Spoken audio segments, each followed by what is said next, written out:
A good sequel does multiple things. It expands on its predecessor, deepening the characters and story, and it gives audiences the opportunity to spend more time in the world they love. It also earns a studio like Disney countless millions, so it's a win-win for everybody. But for every Toy Story 2, you end up with a number of sequels ranging from not great to downright dreadful. Let's scrape the bottom of the barrel and take a look at some of Disney's biggest offenders.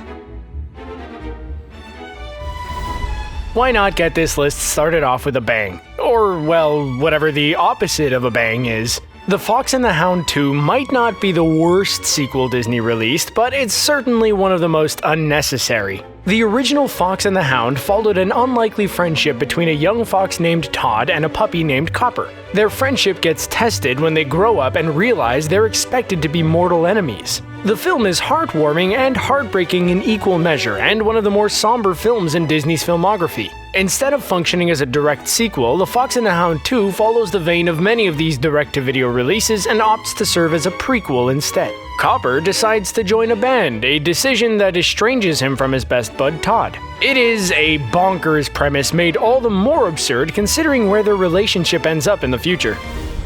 The Hunchback of Notre Dame is one of the more underappreciated entries in Disney's animated filmography. Released in the mid-90s, the film was a solid hit, which was all the more impressive considering its grim and bittersweet nature. It dealt with some pretty mature themes, and for once, the hero of the tale isn't the one who ends up getting the girl at the end. Its direct-to-video sequel forgoes much of the thematic material and darker undertones for a lighthearted romantic comedy of sorts. We put the emphasis on the of sorts part of that statement. The film isn't particularly funny, nor is it romantic in any way. It retcons the original Hunchback of Notre Dame's more realistic and effective ending by introducing a love interest for Quasimodo. Right, because that's exactly what everybody wanted to see. The film's cheap animation and overall shallow nature make this a sequel better left undiscovered. Beauty and the Beast is an undisputed classic. It was a major success when it was released back in 1991, grossing $425 million worldwide and earning the praise of critics and fans alike. It's so good, it ended up earning an Academy Award nomination for Best Picture, the first time in history that an animated film had ever been nominated in that category. Now, let's talk about those sequels. In keeping with Disney's sequel traditions, Beauty and the Beast: The Enchanted Christmas ends up jettisoning so much of what made the original work in order to present a more nonsensical and cheerier version of the same thing. The Enchanted Christmas is even more baffling in that it takes place during the events of the original Beauty and the Beast. For some reason, Belle is trying to win Beast's affections as if he didn't just kidnap her father. It makes absolutely no sense, and it hurts our brains just trying to think about it. We know, there are plenty of Tron Legacy fans out there. And look, we get it. Tron Legacy has a lot of cool stuff in it. Lots of crazy action and special effects. Plus, Jeff Bridges, his inclusion in anything always earns major points. But overall, Tron Legacy pales in comparison to its predecessor. The original Tron might not be a masterpiece, but it was a major landmark in computer-generated animation. Its bonkers premise, in which a video game guru gets sucked into a computer, has that special kind of charm you can only find in 80s films. But despite its ridiculous plot, Tron's effects and visual style are undeniably stunning. Its long overdue sequel, Tron Legacy, loses the first Tron's colorful and visually striking visuals, trading them for a bland color palette and dull effects. Plus, everyone seems so miserable and way too serious for this kind of subject matter. Its mixed critical reaction and middling box office success ensured Disney wouldn't be producing any more Tron sequels in the near future.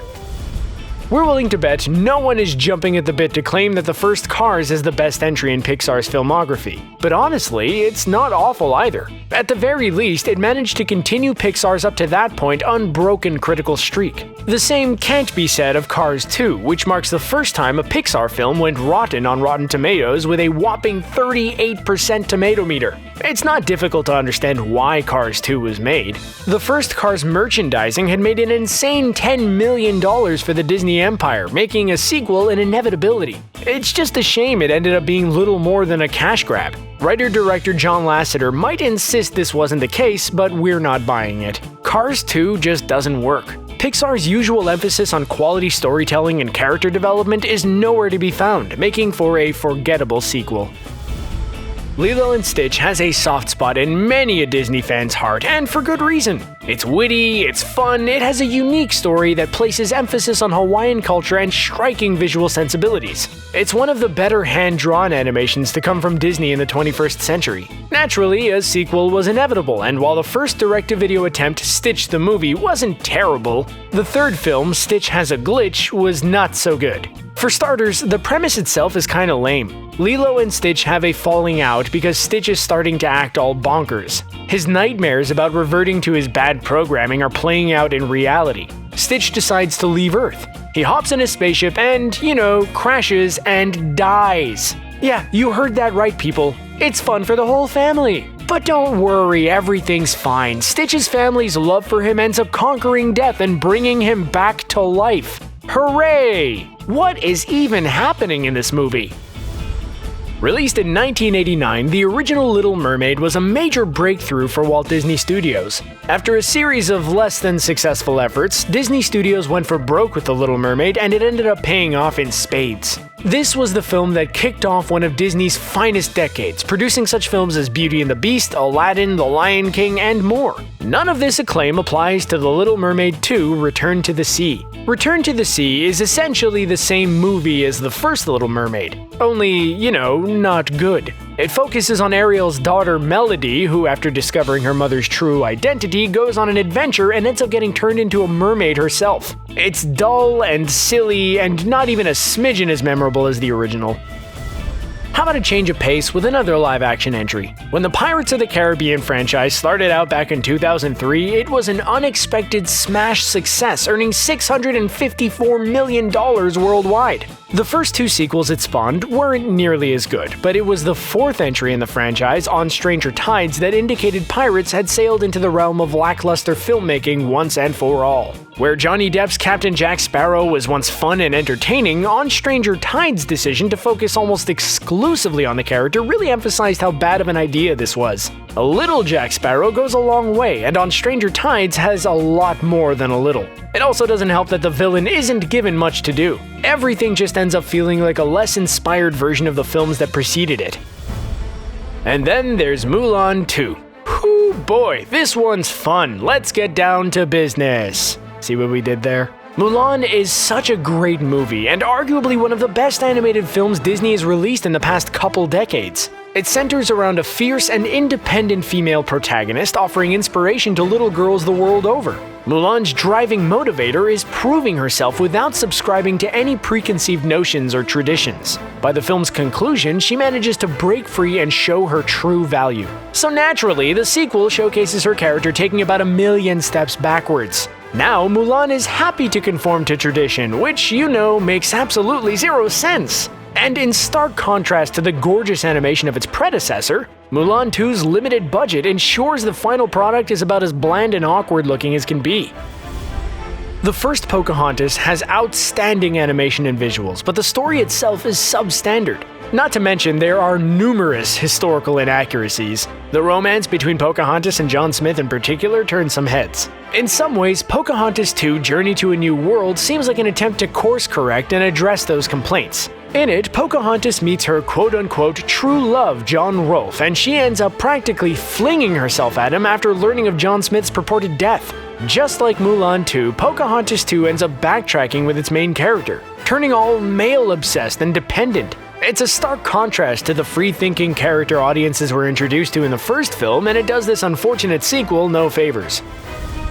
In the direct-to-video Cinderella sequel entitled Cinderella II: Dreams Come True, you'll never guess it, but everyone's dreams come true. Everyone's, that is, except the audience's. Dreams Come True consists of 3 short segments. It was a major success for Disney, grossing around $120 million, but that doesn't necessarily mean it was enjoyable in any way. But even worse is Cinderella III, which goes the route of time travel. Nope, we're not joking, people. In this threequel, Cinderella's evil stepmom uses the fairy godmother's magic wand to travel back in time. She ensures it's her daughter Anastasia who ends up getting the glass slipper instead of Cinderella. The rest of the movie plays out almost exactly the same way as the first Cinderella, with Anastasia experiencing all the events firsthand. And yes, it's just as terrible as it sounds. Wait a second, there's a Lady and the Tramp 2? What is this madness? Will the terrible direct-to-video Disney sequels never stop? What is this thing even about? Oh, of course. It follows the exploits of Lady and the Tramp's son, Scamp. He does the whole bit where he runs away because he wants to be a wild dog, yada yada yada. You know the drill. So in this case, it's not that Lady and the Tramp 2 is terrible, it's just that it's the same exact movie as the first one. Maybe there's an easy buck to be made here, but it would be nice if Disney devoted a little more time and effort to at least trying to make it look like they care. And speaking of Disney not caring, how about Bambi II for the win? And what, pray tell, is Bambi II about? We're so glad you asked. Bambi II falls into the category of Disney sequels that function more as a prequel than anything else. It takes place right after Bambi has lost his mother. A moment of silence for Bambi's mom, please. Bambi II focuses on Bambi's attempts to bond with his father, the great prince of the forest. Here's the biggest surprise. Bambi II isn't terrible. In fact, it actually has some impressive animation. But despite the quality of its animation, the story just doesn't live up to its predecessor. Bambi II never manages to stand on its own, but at least they put forth some effort. And of course, one Disney feature that's ripe for sequels is The Jungle Book. So naturally, Disney took every opportunity to exploit it for all it's worth. And believe it or not, they actually released this one theatrically and employed the talents of Haley Joel Osment as Mowgli and John Goodman as Baloo. The Jungle Book 2 follows the Disney sequel playbook. Take everything great about the first movie, all the complexities, interesting characters, and compelling stories, and just replace it with tons of goofy gags and jokes. It ends up retreading the same territory as its predecessor before an underwhelming conclusion that puts Mowgli exactly where he is at the end of the first film. You would think a sequel to Peter Pan would be a good idea. Steven Spielberg did, and there are people out there who still consider his Hook to be great, so deal with it! But what's not so great is this Return to Neverland nonsense released in 2002. This time, Peter has to help rescue Wendy's daughter Jane from the dreaded Captain Hook. It's all the same stuff you've come to know and love from the first film, only, not as good. What joy. Whew, we made it, people. Well done. How did we do? Are there any Disney sequels you feel deserve a special place on this list? Are there any we mentioned that you think are underrated? Let us know in the comments below, and as always, be sure to subscribe to ScreenRant. We've got great content coming to you on the daily, and this is the best way to keep up with all of it.